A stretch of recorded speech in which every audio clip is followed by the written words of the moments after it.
Hello everyone, welcome to this part of Active Directory Certificate Services Tech Series. In this video, we'll look into ESC16, which involves abusing CA that is globally configured to disable the inclusion of it's a mouthful, so pardon me, as the OIT and TTS CA security extension, which is a security extension that was introduced by May 2022 security update to ensure strong certificate mapping, which would use this SID, which is security identifier, for the most part, and a few other methods to reliably map certificates to identities.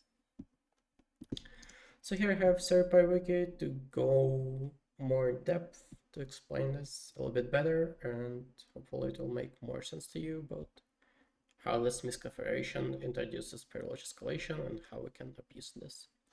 So let's look into this. So essentially, as I said, this extension was introduced by May 2022 security update, which is vital for strong certificate mapping. How it works, certificate mapping before this update was based on user principal name or DNS, which can be easily set to any other object as long as there is no conflict. If you want to know more about it, go back to my ESC9 privilege escalation. That's very similar concept. So yeah, essentially when CA has this OIT added to its policy, disable extension list, essentially a policy that disables this extension in the registry, every certificate issued by the CA will lack SID security extension, and this effectively makes all templates published by the CA behave as if they're individually configured with a CT flag no security extension.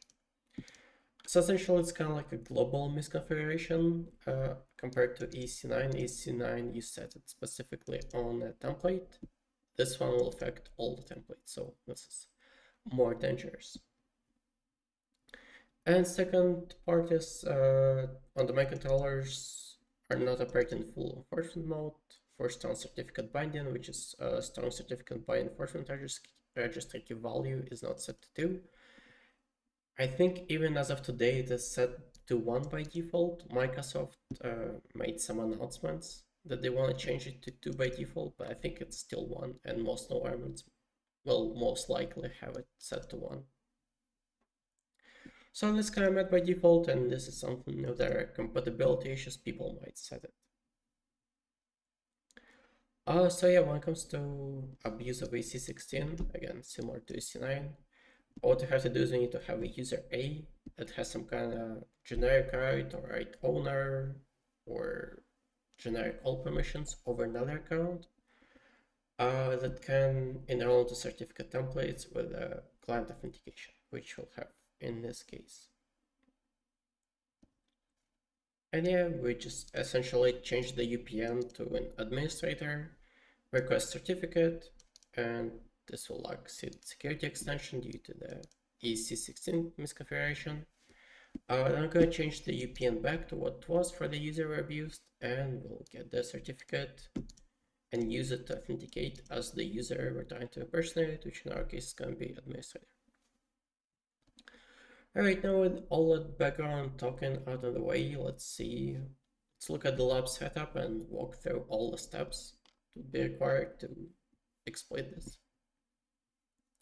So as always, I got my Kali VM, which we'll be using to perform all our exploits using Certify. And we got our domain controller. So we can set the query. This is a 2022 DC. I did query for strong certificate binding, and it is set to 1, which is the default.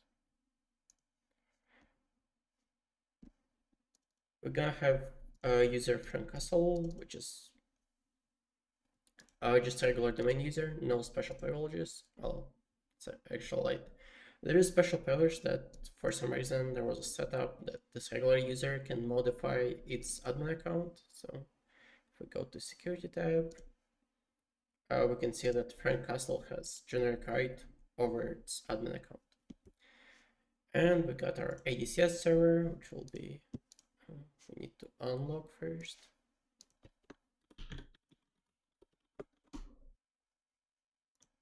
And it has only the default templates. There are no misconfigured templates as of right now. Like, there are no template specific misconfigurations. It's the best way to put it. And we got that our user Frank Castle admin can enroll into this user template, which is default, and it allows for client authentication. So yeah, let's first run certify to see what we can find and to see if it's vulnerable. We do certify find. Oh, I could spell certify, not certify. Vulnerable, and we give it our username and password. I'll do standard out. Do not save the files. And yeah, as we can see, ESC16, it is vulnerable, and we got the disabled extension, which is what we got from the certify wiki right here. This is the same one. This is how we disable the security extension that's used for secure mapping based on SID. So right now we have it disabled. Next, we'll use Duckle edit from Impacket to see what permissions we have over Frank Castle admin. We give the DCIP, we are gonna give it the target, which is gonna be the user wanna query the ACLs for. In our case, it's gonna be a Frank Castle admin. And principal is we wanna see if this user has some kind of access control entries, ACL rights over this target. And we're gonna give it fcastle. And we need to give it the credentials as always, marl.local, so, and password. And we can see we can write properties over Frank Castle admin as a Frank Castle. So this means that we can modify UPN over this user. So first, we want to get credentials for the fcastle admin. We'll use shadow credential attack for this. If you don't know how it works, I have a video for this on my channel. You can go back and take a look. It's called, let me actually see what it's called. Yeah, it's called shadow credentials attack explained full walkthrough, and I can link it in the description below. But here, let's do an attack. We'll use certify for this. Already have it here, so we specify shadow auto the MSDS key credential link attribute to modify it, and we're gonna use it to authenticate using the certificate, and this will give us an anti-hash for fcastle admin account. So here's all specify our username, specify our password, the make IP, and the account we want to attack, which is fcastle admin in our case. And here it is, the credentials, authenticated, and got the anti-hash for it. So I already have it saved right here. So right now what we're gonna do is see what templates can this user enroll into. Kind of like, yeah, if we got ADCS access, we kind of know, but right now we need to see what kind of templates we're able to enroll into. And for this, we'll use certify find command. We'll give it dash enabled instead of vulnerable. And what I like to do is grab dash A15, so 15 lines above. I think that should give us the name of the template. And we should grab for fcastle ADM.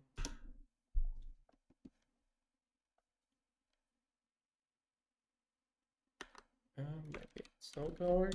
Actually, I never tried this. So I guess the way it does it, it doesn't like it. Let's see. Say we can just do it like this and go over it, or we could save it to a file and use grab after. So here we can see the template name user, and we can see that Frank Castle. Oh, that's because the name is different. It would have worked if I spelled it correctly.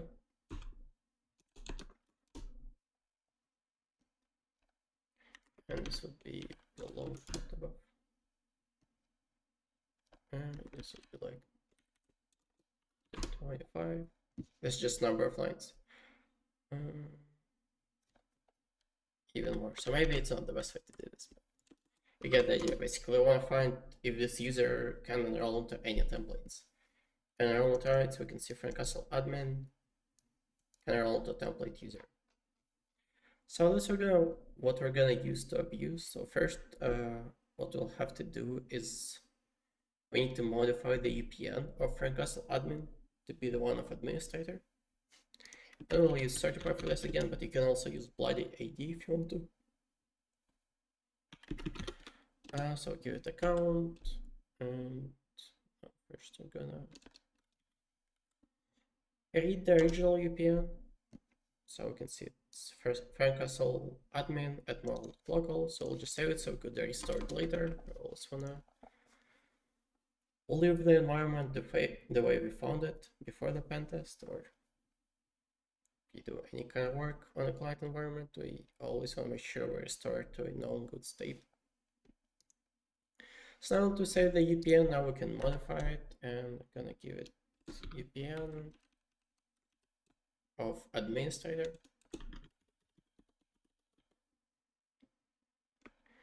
And specify the user I want to modify it for, which is fcastleadmin, the user we have permissions over, and we give it the update to make sure we update the UPN. I think my DC just died. Yep. Oh no, it didn't. Yeah, it died. Alright, let's pause video for a second to make sure my DC comes back up in a second. Alright, sorry about that. My DC is back up, so now let's finish the video. Alright, so now we update the UPN to one of administrator. And now we can actually request the certificate as an administrator because the security extension has been disabled and it's gonna do a certificate mapping based on the UPN. So let's do the request.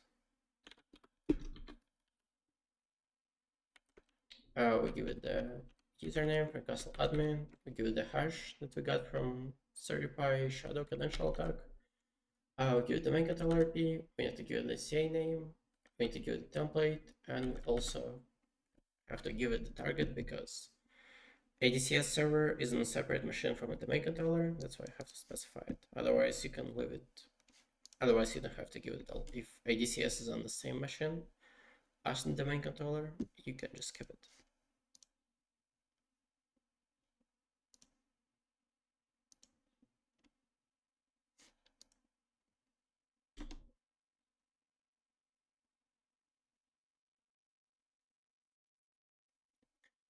But I know this is gonna fail because we actually need to use Kerberos for this. But I just want to show you what it looks like. It's gonna time out and give us an error.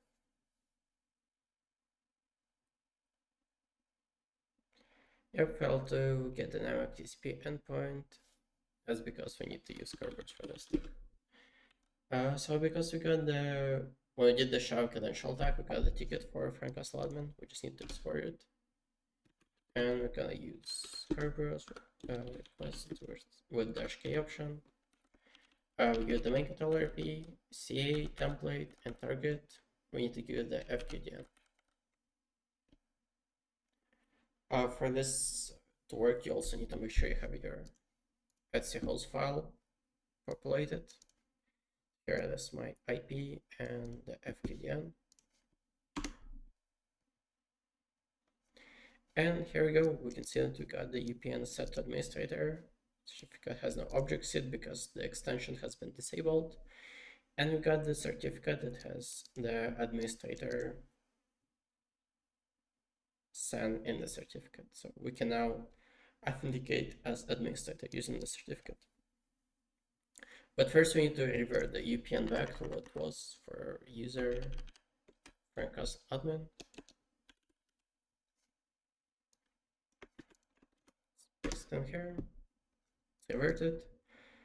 And now we can use any certificate template that allows us, first, allows our user to enroll into the template, and second one is it has to have client authentication EKU set, that's an key usage. So first it's gonna be the default user template because it meets all our prerequisites.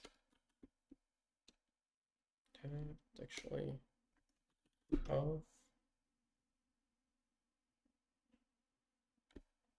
Actually, sorry, we just did this. We got this from user template. I just had to explain it. And now we can use the certificate. We need to specify the domain, and we need to give it domain controller D. And we got the admin anti-hash, and with this we can do this basically domain admin's anti-hash. We can just do a secrets dump real quick to dump all the domain hashes.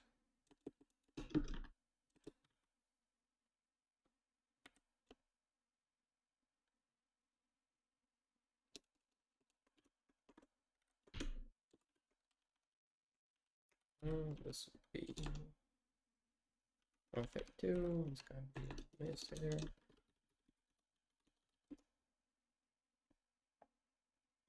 And yeah, we dump the whole domain. So yeah, that's how you can potentially go from regular user to a full domain admin if there's a CA misconfiguration that allows you to that disables the security extension. As very, very important for strong certificate mapping based on the SID. So yeah, now let's talk about mitigation. So number one is I still have it in here.